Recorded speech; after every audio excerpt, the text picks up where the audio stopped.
Hi, everybody. This is the Nerdy Jock you are watching, that you're watching right now. Um, if you are, I want to give my sincere thanks. You could be anywhere in the world, but you're here with me, and I appreciate that. But we have a lot to talk about. Like almost a just surplus of shows and everything. So let's just get right into it. Let's just uh, bombs away. I'm gonna go in order. So let's start with our Maul Shadow Lord, the most recent episodes, 5 and 6. We saw the repercussions of the Empire and their presence, and why Captain Lawson was so hesitant to contact them.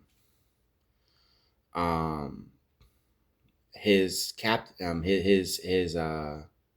chief even said when as they were coming down, and she's like, man, your droid really made a mess of things now, because you saw how aggressive they were, and you saw how they just turned everything upside down, including the fact that they took the chief first, questioned her, and then she just literally disappeared. He's like, where's the chief? And the lieutenant from the Empire, who is basically the one in charge. He's commanding the operation. Um, just simply says she's been reassigned permanently. And then we see the Inquisitor. And this is when they're inside the Lawson's inside the interrogation room, and he just comes out from the shadows behind him. And then okay, shit got real. Now everyone's in trouble. Because if an Inquisitor is there, there's going to be no holding back. And so from there, we see um, Devin and her master, and they see the presence of the Empire, and they're like, we have to get the hell out of here.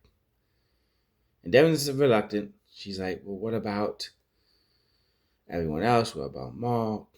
Can we just get up and leave them all without protection? And he's just like, well, it doesn't matter. We have to leave. And they're trying to get out and finally get like to the subway station. Of course, the troopers are there, and they're asking everyone for identification. They go to Devin and the master, and he's like, he asks Donkey, I need your identification. He does the mind trick. You see your identification. And the trooper is like, oh, yeah, I see your identification. But there's another trooper who was watching. And when he lets him go, he goes over to him like, dude, what the hell are you doing? You let him go and you didn't check the identification. What are you doing? Other trooper's like, you can tell you're kind of like in a daze. And so the trooper who was watching is like, oh shit, stop them. And now they're being chased by troopers. So now Devin and the master can't leave the city. And they go to Captain Lawson's house. And basically Lawson comes home and he's like you are like, listen, you guys can't stay here. You got to go. And he's like, hey, listen, I'm a Jedi, and the Empire here, what that means. Devin's like, I got a son. I can't. Then the front door gets broken down, and it's the Inquisitor, and then Lawson realizes, yeah, now I don't have a choice. So they go on a run, and they're being chased by the Inquisitor, and Lawson takes him to that girl. I don't know if it's a girlfriend or just someone he's slept with or sleeping with, but that girl who runs the club owner, he goes there. We saw her episode 1 when he asked her about the Darth Maul and his operation. We see him go back to her, and she's like, "What the hell did you bring to my front door?" And they find him there. The Inquisitor chases them. Um, they commandeer a Empire, one of the ships. But it crashes, and then we get one of the best scenes, one of the coolest Star Wars scenes in a while. The Inquisitor basically is chasing Devin and Lawson's son, and they go down to the subway again, and they're on this, I don't know, like a maintenance vehicle or whatever. But Inquisitor's just fighting, him and Devin are in a lightsaber duel, and obviously Devin can't match the skill. And Inquisitor's like, "You tell me where Maul is." Basically, like, "You tell me where Maul is, I might pretend I didn't see you." Basically, it's how he's like, "You tell me where Maul is, and I'll leave you alone." But she doesn't. And we see him ask again, "Where's Maul?" And he goes, "I'm right here." And they fight. And him and Devin fight together. And it's a thing of beauty. And you really start to see at that point in time how Devin could be like, "I'm going to follow this guy." And then the second episode ends, and I can't wait for next week. And that show was amazing. So another great episodes, another amazing. The show continues to be amazing. The show continues to be to just deliver. So I'm very excited about where it goes. I'm very excited on how it proceeds forward. Excuse me. So the mall has delivered, and then some. Next, talk about Daredevil. No, I said last week. No more of this build up. No more of this gradual, like, Hitchcock once said,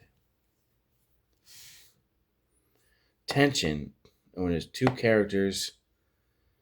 And this is not a direct quote, but essentially he said, when two characters in a room and there's a bomb, and neither character knows it's there, the audience does, and we're waiting for that bomb to finally go off.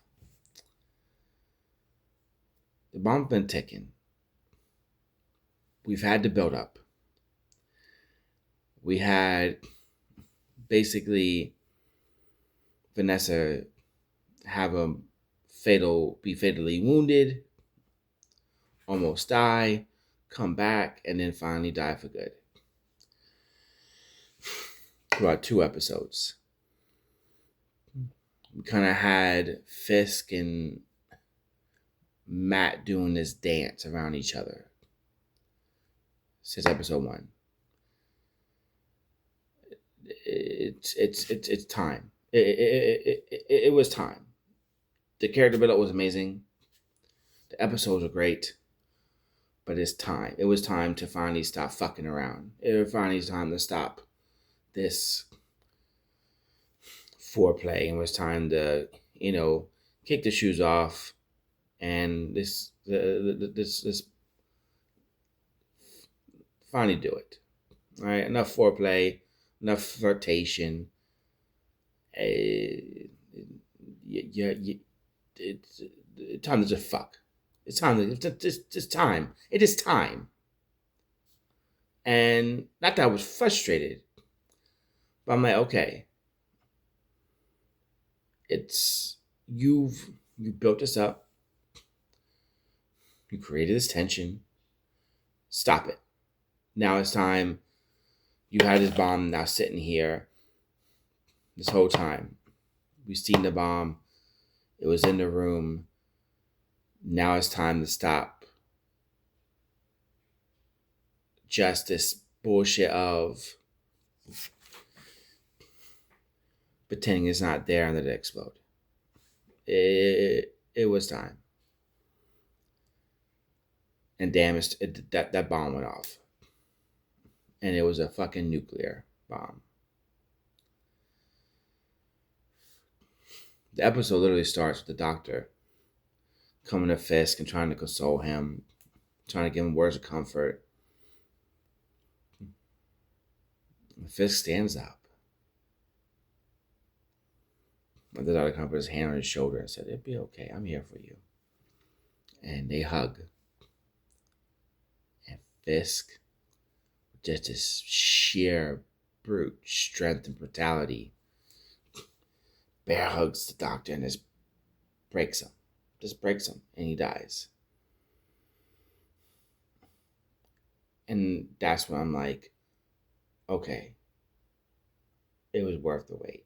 Like the real king, the king. Since Born Again season 1, we've had Fisk. This episode, we had Kingpin.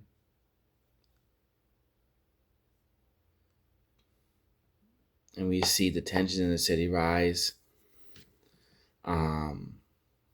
We see Kingpin just really. You see how he just, and the performance Vincent D'Onofrio gives through his facial expressions, not through words, not through tedious dialogue, not through exposition. His facial features and his body language is all we need for us to see, okay, Kingpin is back. With Vanessa, he would Fisk. Now that she's dead, it's just Kingpin.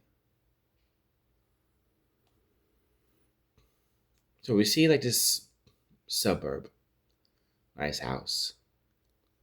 We see this beautiful little girl playing with her toys.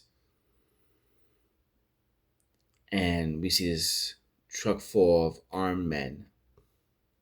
Heavily armed.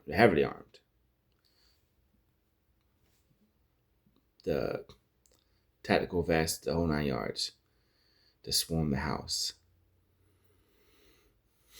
We see this little petite woman from the neck down run outside and just beat the ass of these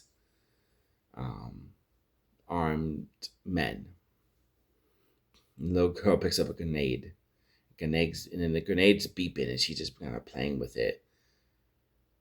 And finally, Jessica Jones comes in, takes a grenade from her and says, "Baby, that's not a toy." And then we see her on a rooftop with Matt. And she said, "Matt, you told me this wasn't supposed to touch me. I was supposed to be safe." And, Matt's like, "I thought you were." Now, the rooftop they're on, juxtaposed to it, is a warehouse. And we learn that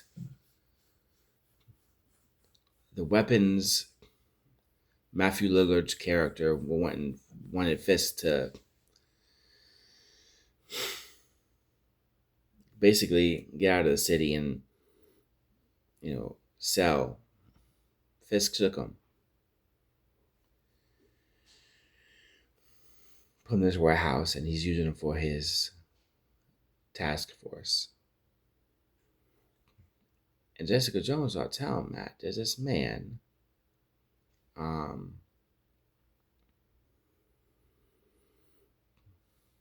called her and was interested in people like them. And she even said, she told him to fuck off. But some people she knows didn't. And Matt's like, that's what did he want? And she said, I never knew. She said, all I know is he called, he inquired, and I said no. And she said it was Matthew. I think so, something like that. I'm not very good with names. Basically, it's Matthew Lillard's character. We find out he'd been inquiring about people with abilities. And if he works for Miss DeFonte, whether under her or she's just having him be her errand boy, whatever the case may be, it makes sense. If you think about it. She's ahead of the new Avengers, right? Of course, she will want information about people with powers and abilities to grow her roster. And this is a theory. I'm just saying this out of pure speculation. But I wonder if caging all the vigilantes that they caught was part of the deal brokered by Matthew Lillard, his agency, and Fisk at the time. Which would make sense. But in any case, they go in and they just destroy this whole warehouse as a big fuck you to Kingpin. And the action sequence with Jessica Jones and Daredevil was amazing. It puts us a smile on my face. And then we see, while they're doing that, Karen's alone with Bullseye. She wakes him up. He's basically,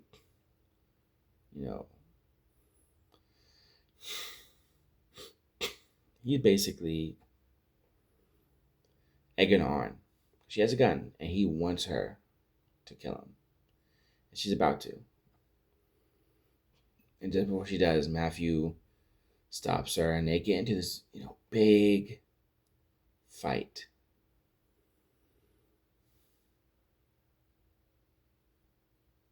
And at one point, Matt tells Karen, the hell happened to you?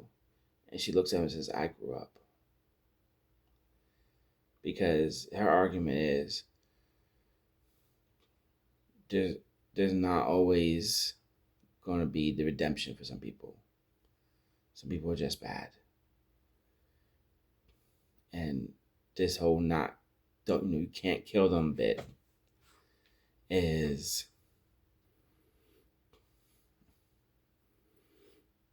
just, it's not practical.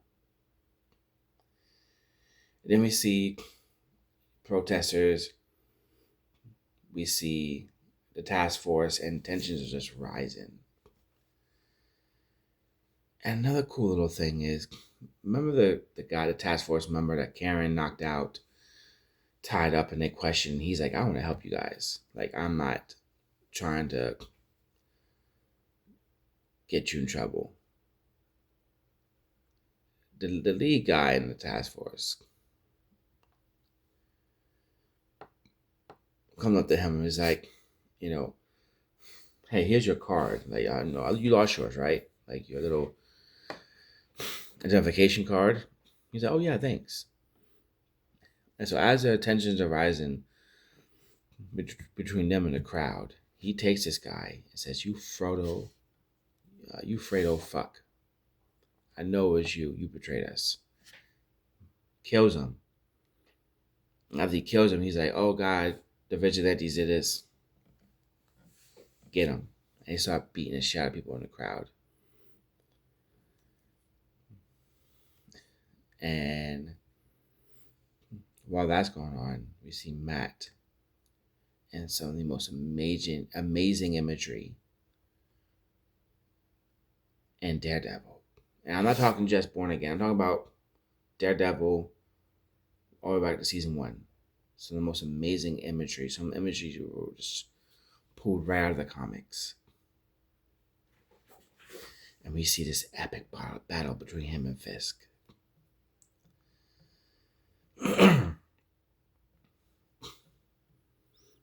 And the episode ends with him and Kingpin at a stalemate, basically. And the chaos with the protesters, the task force found Karen Page, and they have her. And that's how the episode ends. This episode was amazing. It was amazing. Another thing happened in the episode is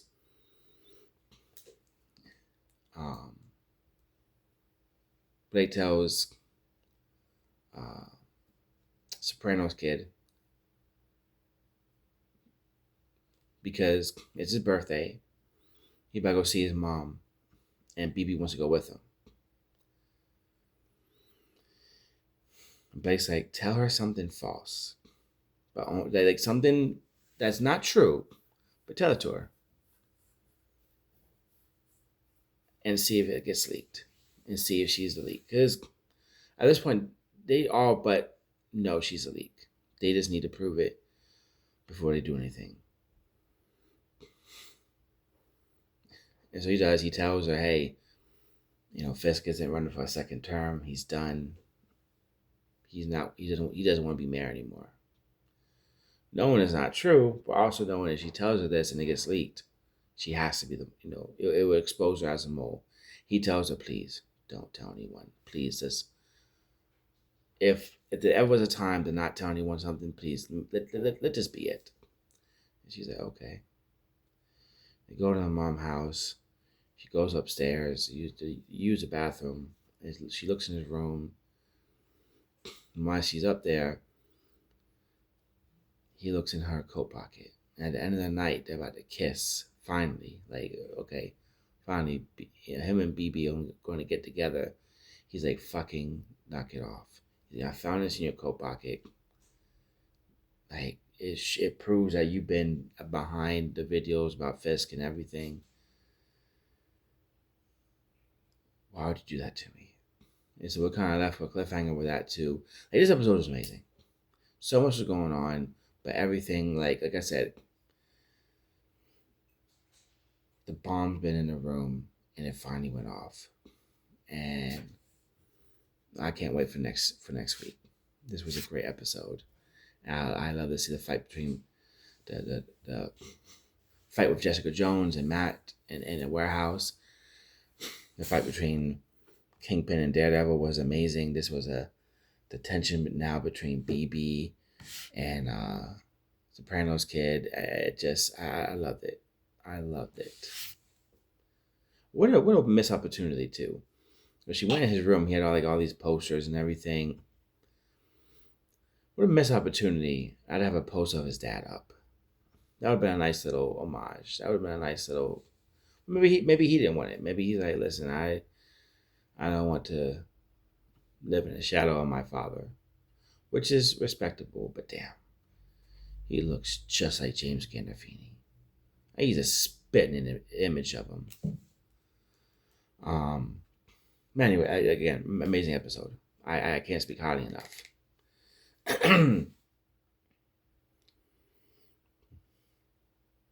The boys. I said before, I was out in the boys for after season 2, but then when knowing this is the last season, seeing the reviews that came in that were amazing, I was like, okay, excuse me, let me give it a chance. And guess what? It was. It did not disappoint. It was amazing, and I'm right back in with the boys. I'm loving the season so far. This season was no exception. We see Starlight go to um her dad's house and find out her dad's a cop. And basically he's like, excuse me. Basically her dad's and her family like pro Homelander. And she's like, are you serious? And he's like, listen, I don't agree with what he's doing. But he's like, I'm a cop. If I don't show my support for Homelander, I'll put my family in jeopardy.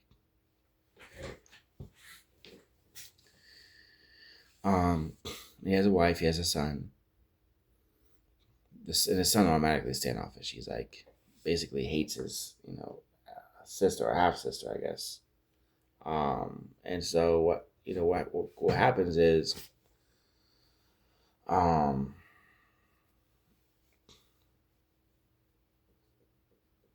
they talk. They have a very emotional heart to heart. She tries to talk to her, her half brother, and he's basically like, bought into the whole Atlanta propaganda.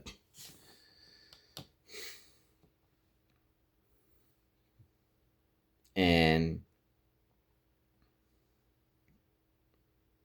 in a very unsurprising twist, he does a classic, I call it a cops. They come in, there's a standoff. My dad's like, listen, you know me for how many years? We go to church together. You came here when your wife died. We supported you. Please just walk away. And finally he agrees. He's like, she's gone in an hour. Well, I'm coming back with soups. And all of you are going down.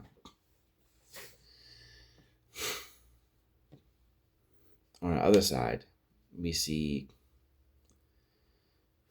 Butcher and the boys and Kamiko go to this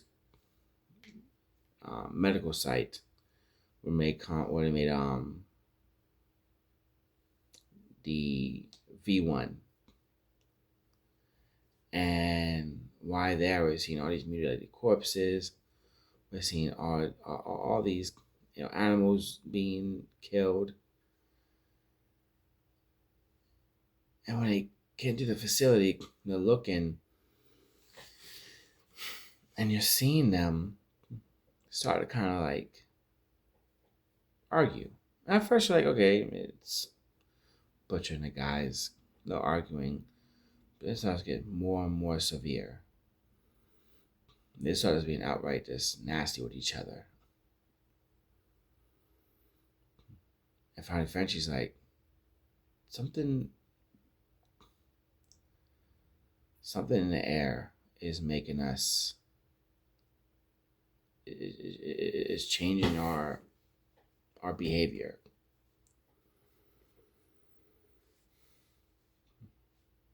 And they see these black vines everywhere. Finally Frenchie's like, these vines are letting off a chemical that are causing us to just be hateful to each other.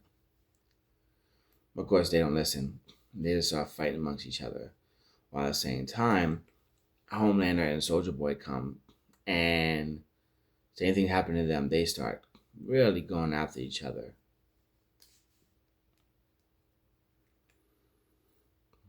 And Soldier Boy locks Homelander in like this. Um, I guess it's like a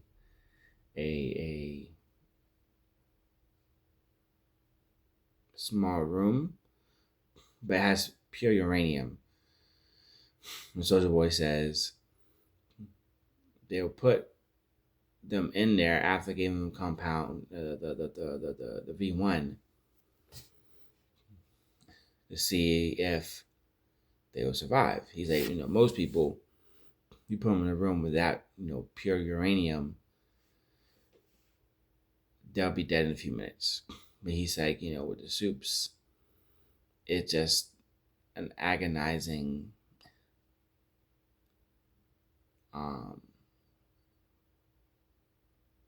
and painful time. And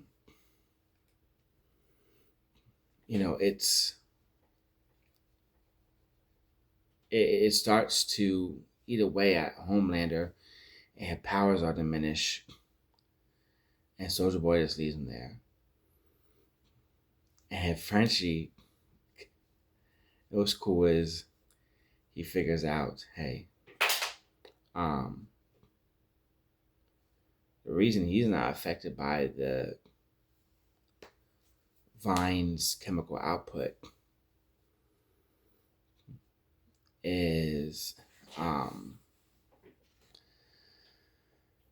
his drug usage. His drug usage has altered his mind so much it doesn't affect him, and so he's not. It doesn't bother him. So while the rest of the crew is fighting each other, Huey, Mother's Milk, Butcher, Kamiko, they're all trying to basically kill each other. Frenchie sees what's causing it. Another thing I like about this episode, we see Soldier Boy in rare form. And I'll tell you what that means in a minute. The Homelander is kind of, again, it affects them too, the soups. He's telling, Soldier Boy, you're not all that. I read your file. You had a brother, and your brother was a real soldier. You were just a privileged rich boy. You begged to have the compound, and you cried like a little bitch when they went to put it in you. Fast forward, Soldier Boy sees Frenchie, and Frenchie kind of like makes him chase him. And they go to this room, and we see this soup basically almost decomposed, but still alive. And he's on the wall, and all the vines are coming out of him. And basically, his hatred, he has nothing but hate. And his hatred is actually being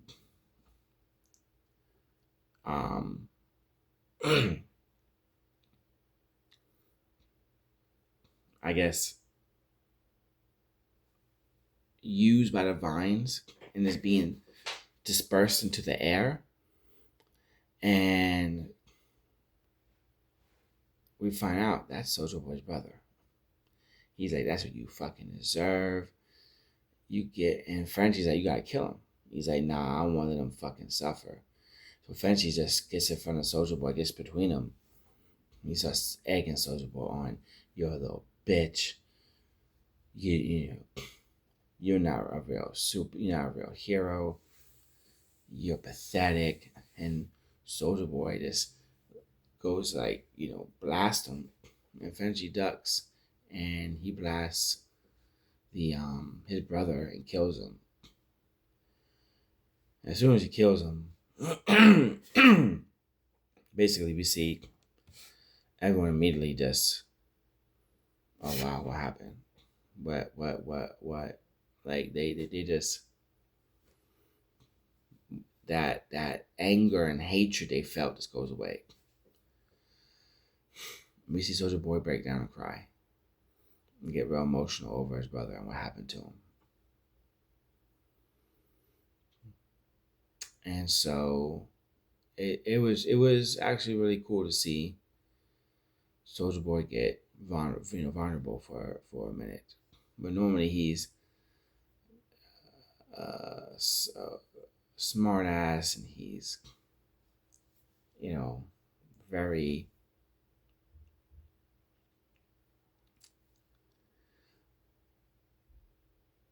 standoffish. We finally see him, we see the emotional side of him, and it's amazing. It's amazing to see that part of him come out, and how well it was played by Atkins, and just I loved it. I loved it, and I love what they did with it. And it was really good. It was really fun to see. And then they leave, and basically, before it took too hold for the spores of hatred, I guess you would say, took too strong of a hold. They did discover that there was some V1, but somebody had recently come and took it, and they say it was one of the original members of Soldier Boy's unit. And so now that they had to figure out who it is for sure, they kind of have an idea, but you know they still have to go find out if they have it and get some for Kamiko and Butcher and Starlight.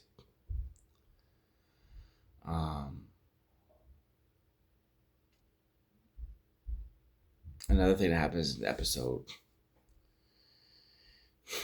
and before Homelander goes to Soldier Boy, he goes to Firecracker and tells her, "I want you to, like, I'm God." Basically, he tells her, "I'm God. I had a visit by the angel. She told me I was God. You have to use your influence to spread that word."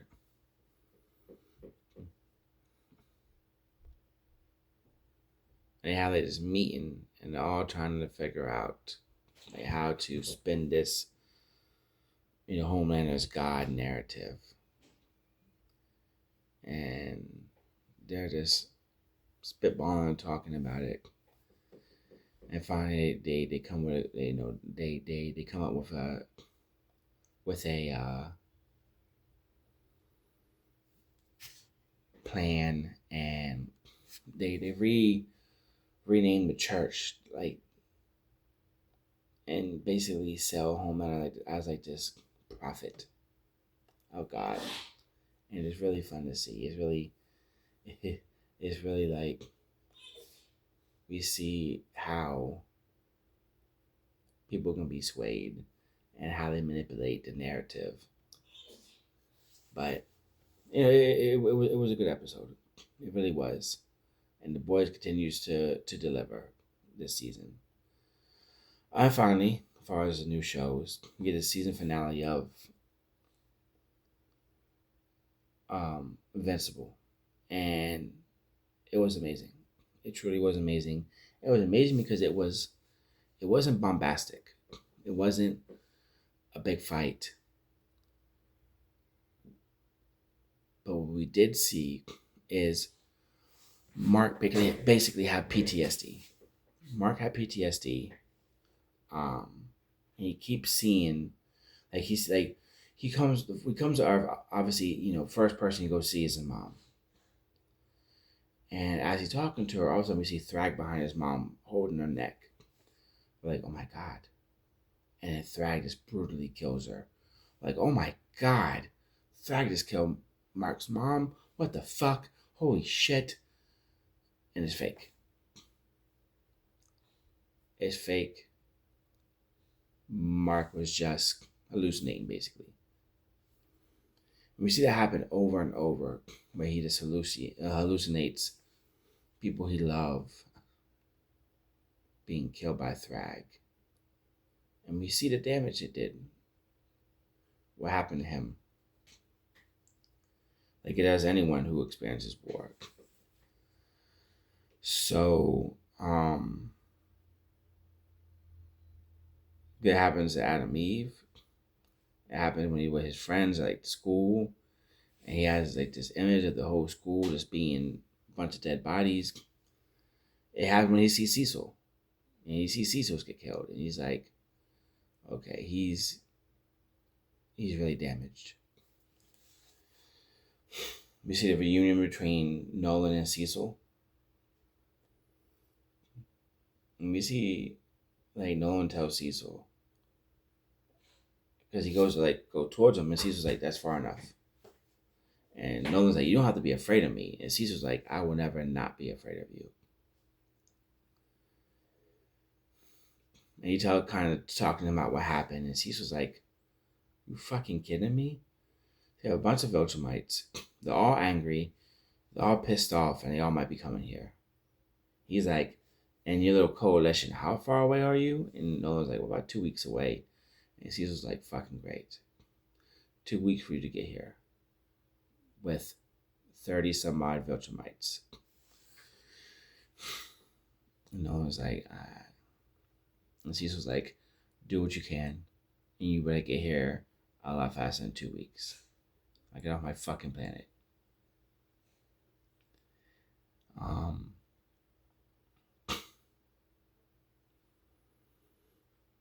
Then when he meets Mark, he's like, hey, listen, I know you've been through a lot. He's like, but I need you to kind of tell me what's going on with what happened up there. And like, just sit down with Donald. And that's when Mark has a vision of Cecil being killed. And Cecil's like, Mark, like we see the softer side of Cecil. He's like, kid, we're here to help. Do the interview with Donald later. We see that Cecil really, as much as he can be an asshole and a complete dick, he does have a heart. And we see that come out in this episode. We see he truly cares for Mark. And that was, again, another person, like Soldier Boy, who's an asshole, who's just a complete dick. And we see a softer side of him. And that was good to see. A lot really, it wasn't a episode that had a lot of action, but a lot happened this episode. Very quietly and very subtly. It was a lot of, emotions and talking, but a lot happened.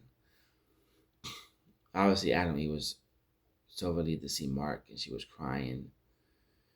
And finally, she told him the truth. She was pregnant.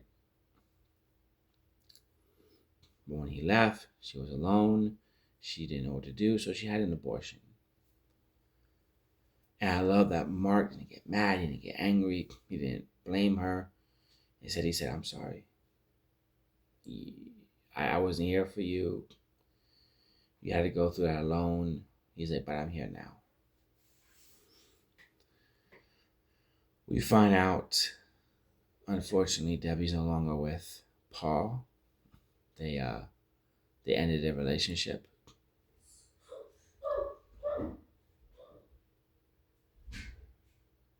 And we see them talking. And she talked about how she's so worried about Oliver.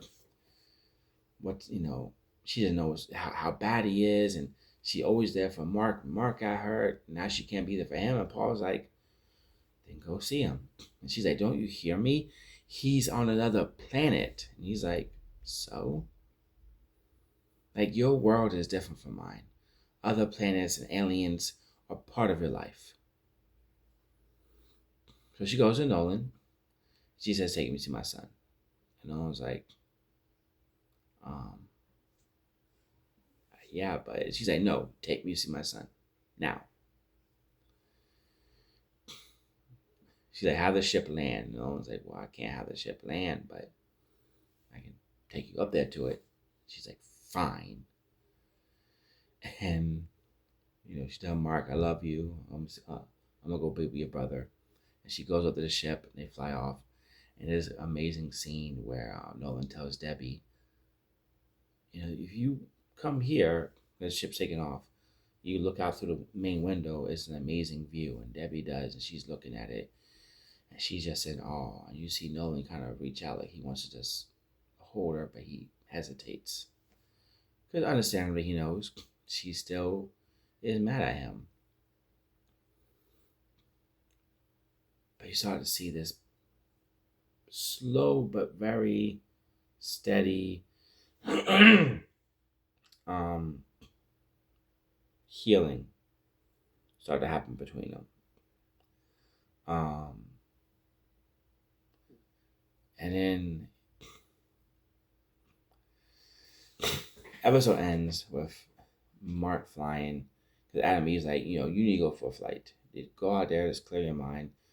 And he's like, I don't feel like it. And she's like, that's why you have to. And he's flying, and then we see Thrag again. They're kind of floating there. And Mark's like, oh shit, this is just another vision. Just another,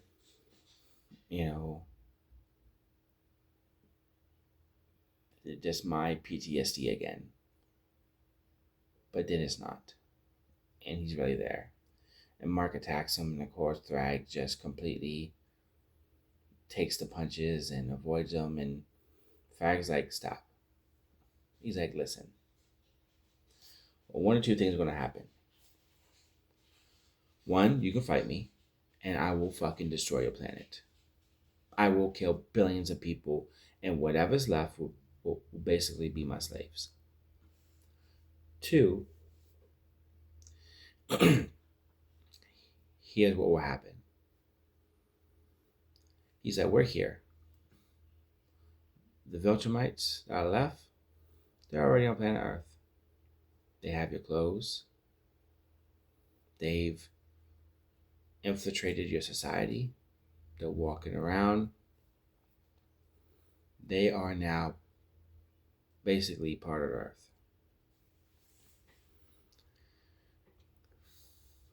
If you go down there and you try to stop them, if the coalition tries to stop them, we're going to destroy your planet. If you let us be, we will use this planet and repopulate Viltrum. We will repopulate our species. And he's like, you're proof of that. You are proof that we can make more Viltrumites. So he's like, you have a choice to make. Fight me and try to stop us, and we'll just destroy your fucking planet. No problem. Or let us do what we're here to do, which is make Viltrum and basically repopulate it. And you see Mark is torn. At first he's like, no, I can't let you do that. But then he starts thinking about his mom and Adam, Eve, and everyone else. And he's finally like, I accept. And Thad goes to leave, and he's like, funny. Want it or not, you're our savior. He's like, you won't ever see me again. And Thag leaves. And we see like this montage of all the Viltrumites and how they've, and how the, different lives they basically took on, and, how they're in society. And it is actually kind of cool. And finally, the episode ends with Alan. He has like a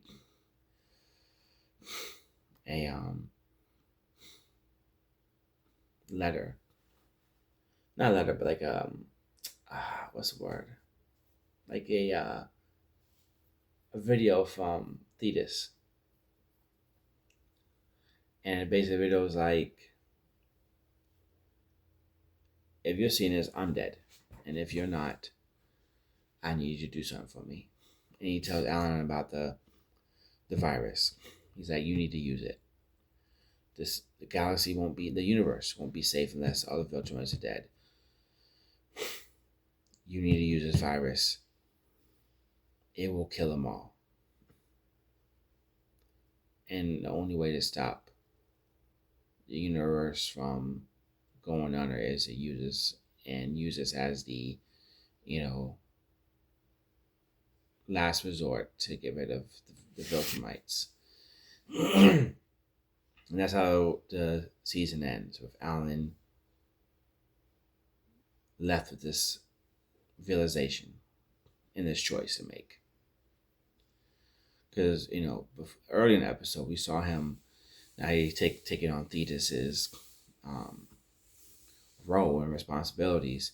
We see all the other planets, and they're all like, what are we going to do? What are you doing? The Viltrumites are still out there, and they're going to be pissed off. And so yeah, it's again a different season finale, because it didn't end with a big fight.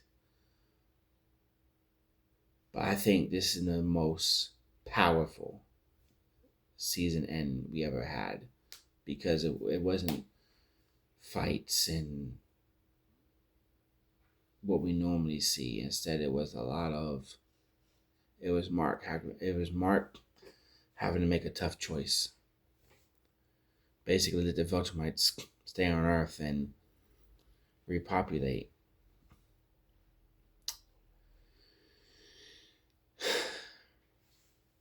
And Alan left with a choice on, will he use this virus to kill them all? So this season of Invincible has just been amazing. And I can't speak highly enough. I've loved this season. And I said before, I vehemently disagree with anyone that says Invincible isn't as good as The Boys. I personally think it's better. Each season has gotten better, and this season is no different. This season is better than last season, and if the trend continues, next season will be even better. So, yeah, this is another great season. I loved it. So, with all that being said, a couple other things I want to touch on. The Clayface trailer came out. It wasn't a long trailer, but damn, it was good. It looks amazing. And I was hesitant. I'm like, how are you gonna do Clayface? You haven't really introduced Batman yet, but I guess it can be done. And the first trailer is an indication it's gonna be done well. So we still haven't seen a Doomsday trailer. I have so many different thoughts, and then not the time to get into them all about Doomsday and the MCU. They completely fucked the multiverse saga. There's so many bad choices. I was talking with a friend the other day. Like, how is Kang supposed to be a Avengers level threat, but he gets beat by Ant-Man? And no disrespect to Ant-Man, I like the character, but he should not. Ant-Man shouldn't beat Doctor Doom. Ant-Man shouldn't beat Thanos, and Ant-Man should not be able to beat Kang. With or without Wasp, that should not matter. And the complete lack of any build up to Doom. And either going back with add in, additional footage to Endgame, basically retconning that, and it's like, I guess, but I don't know. I feel like they realize they really fucked up. They realize they really made some mistakes. They have no lead up to Doomsday, and that's why I haven't dropped the trailer yet. They dropped the trailer at CinemaCon, but they haven't dropped the trailer yet because they need the buzz. They need people to be talking about it because there's no organic buzz going up to this movie. And I might do a video on that, but I'm just not. I'm not comfortable right now where they're at with Doomsday and the complete lack of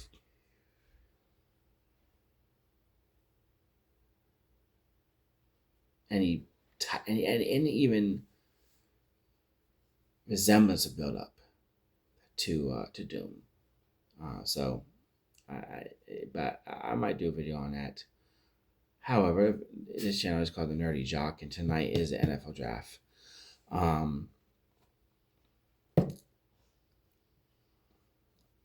Unfortunately, I do have to work tonight.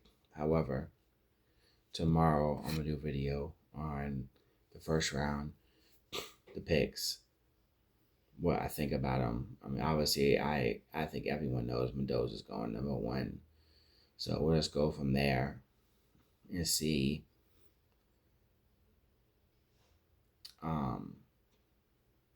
how the draft plays out.